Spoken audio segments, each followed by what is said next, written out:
Are you a sad individual living under a Parisian opera house and dropping chandeliers on people's heads for fun? Well, you may want to stop because that's a crime and get yourself a podcast. How do you do that? Easy. It's with Anchor. Anchor is a totally free app and website, and you can record from your phone or your computer. You don't need fancy smancy equipment. Seriously, I have recorded podcasts from my bathtub while I was bathing. Anchor is free and super easy to use. Anchor has really simple podcasting tools. You sign up and then you start podcasting. It really is that simple. Within an hour of starting my podcast, I was already distributed on Spotify. Now I'm on Spotify, Google Podcasts, Breaker, and Radio Public. So look for the app or the website. The website is anchor.fm, and the app, just go to your friendly local app store and look up Anchor. That's ANCHOR. Happy podcasting! Hello, how are you doing? On this episode of the Kawaii podcast, we will be discussing Season 2, Episode 13, The Father Knows Best. And between you and me, the father does not know best. The father actually knows less than Jon Snow. But we'll get into that. Oh boy, will we get into that. Da da da da da. Da da da da da da da da. I can't sing. So we open up on the Cohen kitchen, and Ryan is getting some nice brekkie, and Seth is just kind of sprawled out on the couch because he's been moping. He claims that he's been agonizing, but no, he's been moping, and he's been terrible, and he said that he spent the whole night watching Darkman, Hellboy, and the first two Matrix movies, which is ridiculous because we all know that there is only one Matrix movie. But I digress. So Seth has been spending the whole night obsessing over Summer and Zach, and he hasn't eaten, and he won't sleep, and Ryan rightfully points out like how creepy and weird that is, and how he's not being a good person, and how he needs to just get over it because Summer and Zach's sex life is none of his business, and he's right. And I really appreciate pointing out, because like this whole thing, he's being a bad friend. I mean, the whole thing is that he's not upset that he blew their chances at the comic book, which is really what he should like be basically flagellating himself about, like the personal thing shouldn't matter at this point, like if he was being a decent friend, but he's being so selfish. It's awful. We open with Kirsten and Sandy. Kirsten still doesn't want to forgive Sandy, which understandable, and she asks if he wants her to go to Max's service, and Sandy's like, oh yeah, see, Rebecca's wanted by the feds, so we'll just be alone together with her father's ashes. I had to take a break and breathe about 10 sighs of annoyance and then regulate my breathing because I was out of breath, because it's so ignorant of Sandy, and it's so frustrating because he's like, honestly, I think that he's the best character on the show, but this is not his best, because he knows that Kirsten's insecure about Rebecca. He knows that she's very upset because he was lying to her. I mean, like, this whole thing is just, like, I understand that it would be a little bit awkward, but being more alone with Rebecca is not the right decision, and Kirsten has every right to be upset about it. I mean, the smart thing would be to say, you two are very important women in my life.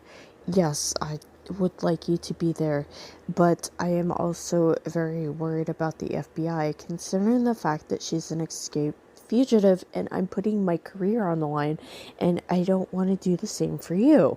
And in all honesty, all of this could have been avoided if he just hadn't lied to her. And then we get a scene with Seth and Zach, and it's horrible and awkward, so I'm not going to deal with it much. Basically, Seth is weird and tries to casually ask if Zach had sex with Summer, And Zach's like, are you trying to ask me if I had sex with my girlfriend? And he's really weirded out, and he leaves. And Seth at some poor guy who sits down and is trying to be comfortable and is weirded out by Sething. Seth, stop Sething. Kirsten has gone to Caleb's office because he has a big announcement, and that announcement is that he intends to adopt Lindsay, and everybody's thrilled except for one Julie Cooper, who, as you can imagine, is basically the opposite of excited. So Julie basically goes off in a huff. And Lindsay's very happy. And then when she's at school, she's telling Ryan, and Ryan's like, is Julie Cooper there by any chance? And Lindsay's like, yeah, why? She's like, yeah, you don't want to have that woman as your enemy. And Lindsay's like, ew. Okay. And it's funny because Ryan keeps on trying to warn her about these people. And she's just like, oh, my dad's the nicest person. Even though she read stuff on the internet telling her exactly who Caleb was. And Caleb has told her himself many times, especially at that dinner with Ryan, exactly who he was and what he's about. And I'm sorry, I would not take that man's money. I would not. Not in a box. Not in a fox. I would not take the money, Sam I am. Wait, that didn't rhyme. Okay, anyway, whatever. Rebecca and Sandy are unloading Max's ashes into the ocean on Newport Beach Pier. Now, I don't know why, but there's a twisted part of me that likes to imagine that they did this by rubies. I just think that would be really funny. Kind of messed up, though, for the people going into eat, but, whatever. I mean, gosh, it's not like he could go to Huntington. I mean, for some reason, he says that he wanted to be in Newport Beach, which, okay, I mean, personally, I'd go with Seal Beach, but whatever. I'm a cheap McCheaperson, so, But anyway, rubies and the Inn Cafe aside, what was I saying?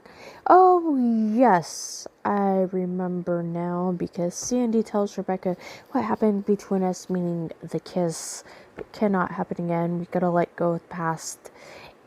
And I really, really want to help clear your name, because I don't believe that you left people to die. Which is nice, And I feel the need to mention that it's broad daylight at this time. And when he comes home later, it's nighttime. So what were they doing? I mean, I understand they reminiscing about their times with Max, but that seems like a long, and it makes me more on Team Kirsten, because apparently he didn't call her, otherwise she would have told him that the FBI came, which is a thing that happens. And he asked her, oh, basically, what did you say? And she's like, did you worry that I was going to give too much, or not say anything? And I think that she has a reason to be upset, I mean, we have Marissa who sneaks up on Alex and who's like, ooh, and she invites Marissa to a party and tells her that she should invite Summer. And Marissa's like, I don't know if I want to do that. And Alex is like, oh, you haven't told anybody, and looks very disappointed.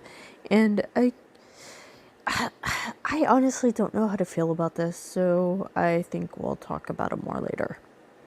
And here we have Caleb and Julie is very upsetty. I mean, honestly, with good reason. She tells Caleb that if he wants to do the adoption and party, then he should redo the DNA test, because things have changed since then, and I'm not sure how legit that is. I mean, is she suggesting that the tests were tampered with? I mean, is that what she's trying to say here? Because that's a little bit confusing.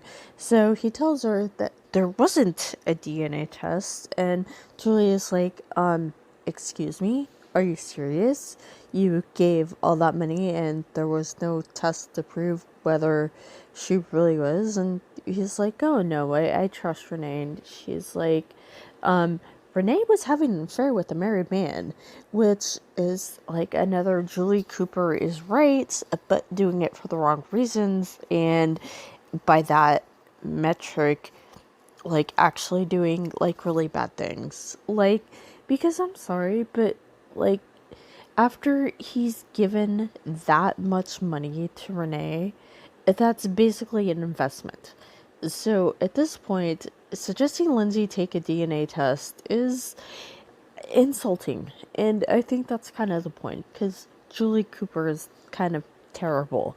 Melinda Clark is great, though. I want to make that perfectly clear because, like, I've said this before, I think, that when I talk about actors, like, with the characters that they play, people for some reason tend to think I'm talking about the actors, and I'm not. Just talking about the character. So Julie goes to Lindsay's place and talks to Renee and is basically, if you have any doubts about this DNA test, you should not have Lindsay take it because it's fraud. And Renee's like, oh. And then Julie makes a snotty remark about their house, which, by the way, is a really cute house, Julie. So shut up with your ridiculous, oversized mansion, you size queen. And then she leaves, and her hair is like all bouncy and full of volume, and it looks amazing. So anyway, Renee later on goes to the Cohen place and is like, I really need to talk to Sandy and Kirsten. And Brian's like, well, they're not here, can I help you? And Renee's like, look, I need you to talk Lindsay out of this DNA test because I don't know if Caleb's the father, and he is terrible, basically. And Ryan's like, well, I know Caleb, but he actually seems to be trying to be nice. And Renee's like, oh no. So that's that scenario. And the thing is that Julie, like I said, Julie is kind of right. I mean, if Caleb had no intention of shelling out the money, then fine, not doing a DNA test made sense because there would be a link to him and this kid, which, you know, turns out to be Lindsay. Fine. But the fact is that he paid the money. So that seems like he's admitting, so why would he care? I mean, it kind of makes sense that he wouldn't want to have the money go to Marissa and Julie because, quite frankly, Marissa doesn't give a shit about him, which I don't blame her, but I mean, we're talking about Caleb's perspective, so yeah, and Julie married him for his money. I mean, that's just the fact, and he knows this. So, I mean, if he's already spent this much money on Lindsay as an investment, it makes sense. Like, why would he care if she's blood or not? Oh, wait, because he's Caleb Nickel, and he's freaking horrible. And so, we get to Marissa and Summer, who are hanging out. And Marissa starts to tell her about Alex's party, but then she completely wimps out and says something about Caleb and doesn't mention Alex at all, which is just... I kind of get having this new thing in your life and not being sure how people react to it, but it's so disrespectful to Alex and just annoys me so much. So while they're hanging out, Zach calls Summer and tells him how weird Seth was being and like how he hasn't showered and he smells weird. And Summer is rightfully furious and goes to Seth's house and proceeds to hit him with a pillow, which, like, here's the thing. In the show, it really annoys me that Summer's violence is written off as a joke, because she really is abusive. I mean, she's emotionally and physically abusive at times, and I like her as a character, but like I said before, when you like a character, you need to accept their faults and the problematic aspects of them. Otherwise, I don't think that you can fully enjoy the media. Like, if you think something's perfect, because nothing's perfect. But she hits him with a pillow, which honestly, yeah, I kind of understand because he was being gross and creepy and he had no right. So they talk, and then for some reason Summer tells him that she didn't have sex with Zach, which, I mean, regardless of whether it's true or not, I honestly don't remember if it is true or not, but I haven't seen this episode in a long time. But regardless of that, Seth had no right to that knowledge. That wasn't something that he should have known about. So we get to Kirsten, who goes to see Rebecca at the hotel room, and like, it's supposed to be this big surprise, but it's really not. I mean, like, it was kind of spelled out. So anyway, so she comes in, she's like, "Hi, so sorry about your dead dad. So, are you in love with my husband?" I mean, pretty much, yeah, that's exactly how it goes down. And Rebecca's like, yeah, I am. But if you think anything happened, it didn't. And Kirsten's like, "Look, I feel for what you've been through. It's horrible. But you're making Sandy choose between you and his family because he's literally putting his career on the line. Because there's this incredible thing about where you know that." And I do think she has a point. I think at this point she's being kind of a douche about it. But I get it. Because Sandy could be a consult on Rebecca's case. Like, he could have another lawyer do it. You know? I don't know. Maybe it's just me. So, yeah, that's pretty much what's been going on. This is a doozy of an episode because there's like so much happening, and so much of it should not be if people were just like thinking rationally. You know what I mean? You do know what I mean, right? Cool. We have Sandy and Caleb meeting at Caleb's office. It's empty. It's Sunday. Sandy's a little creeped out, but Caleb asks him about DNA tests, and then Sandy is suddenly a lot more creeped out. He points out what a dingus Caleb is for paying off on a kid that he didn't know of his for 17 years on the basis of claiming that he didn't want to leave a paper trail. Then he says as a lawyer that he would recommend Caleb do the DNA test, but as a father, he would not, because it comes down to love. Marissa goes over to Alex's place and sees that there are people there and gets really, really weirded out. And she's like, "Oh, I'm just gonna go to a party at Caleb's with my mom." And Alex chases after her and was like, "Wait, what? You'd rather go hang out with them instead of with me?" And she's like, "Hey, I just want you to meet my friends." And Marissa blows her off, and Alex is very annoyed. And I'm pretty annoyed at Marissa too, to be honest. I mean, I get that she's worried about how people would treat her, like how people would look at her, especially after the way people treated Luke's dad and Luke himself. But she's treating Alex like crap, and that's just mean. Seth and Zach meet at the unspecified diner that is definitely not Ruby's, and they talk about him, and Zach basically tells Seth that he plans on having sex with Summer in Tuscany, which is just, it's weird. It's creepy. I mean, it's not as creepy as how Seth has been, but that's just a bizarre thing to say. And, Seth loses his appetite and goes home to watch VH1. Whatever. Ryan and Lindsay meet on the pier, and Ryan's like, hey, you may want to hold off on this adoption things. And Lindsay is very hurt, and she's like, hey, is there something that you're not telling me? Which would be a prime moment for Ryan to tell her about the DNA test, although I do understand that would be very hurtful. She has a right to know before, having that sprung on her. I get that he thinks that that'll hurt her, but trust me, yeah. So anyway, at the Cohen house, Ryan is getting ready for the party, and Seth is sitting there moping, talking about what happened with Zach, and he keeps saying that he just wants it to be over with, that he's accepted that it's over and he's moved on and he doesn't want to go to the party.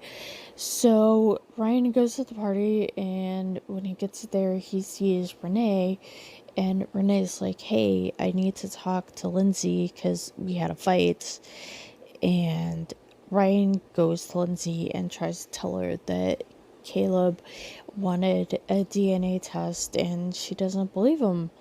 And I do kind of understand why he didn't want to tell her, but telling her at the party is it's cruel. It's just not a good thing. So poor Lindsay ends up going to meet with Caleb, and he tells her that he wants a DNA test, and she's horrified and very upset, and then decides to leave because she says that a real dad wouldn't do that to her, and she is absolutely right.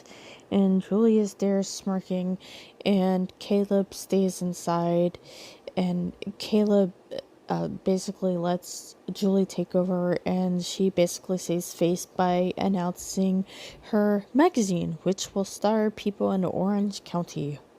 Marissa and Summer are kind of hiding away in a room, and Summer's talking about how Zach didn't want to have sex before marriage, and then suddenly he did, and she, when they were about to have sex, could think of nothing but Seth. Seth, stop Sething. So finally, Marissa tells Summer about Alex, and Summer is a good supportive friend and gives her a hug. Before this, Sandy had gone to Rebecca's hotel room to give her some Chinese food, and she left with a note saying that she talked to Kirsten and she didn't want to make Sandy choose. So he was very angry at Kirsten at the party and basically said, well, do you trust me? And Kirsten's like, well, I need to know if you trust me. And Sandy's like, I don't know. And she's like, well, then we have a lot bigger problems with this. And she's right about that, But I do understand Sandy's concern because Rebecca could be easily, arrested, nobody knows where she is. Marissa leaves the party to go find Alex and explain to her what happened. Alex is very surprised to see her, and her friends have left because Alex didn't feel like partying, so they went to do something else. And Marissa explains that she tried to tell Summer at first, but she couldn't. And then she thought, well, if I can't tell my best friend, then maybe this isn't a good relationship for me. And Alex is like, oh, you're breaking up with me. And Marissa's like, no, I did tell her. And Alex is very happy, and they went off presumably to find her friends. Summer is sitting in her room watching TV, and Seth comes in and says, hey, look, I know it's over. I just wanted to say goodbye and make it official. And for some reason, Summer doesn't tell him, hey, you know what, not really into the Zach thing. I guess maybe she just wants to let him heal. And so he says goodbye, and they part. Seth and Ryan are sitting at the Cohen house watching Hellboy when Sandy comes in with Chinese food. Probably not the same Chinese food he tried to deliver to Rebecca. Ugh, I hope not. But anyway, so he talks to him and he asks about the plot of Hellboy, which, are they not aware of the movies that their kid watches? That's weird.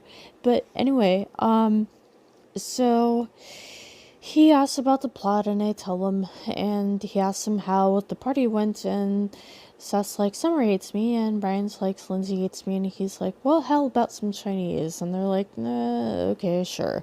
And the episode ends on that note. So, stay tuned for the next episode of the podcast when we discuss Season 2, Episode 14, The Rainy Day Women. Hope you enjoyed I hope you enjoyed listening to this as much as I enjoyed making it. Have a hoopy day and keep it fruity. Bye.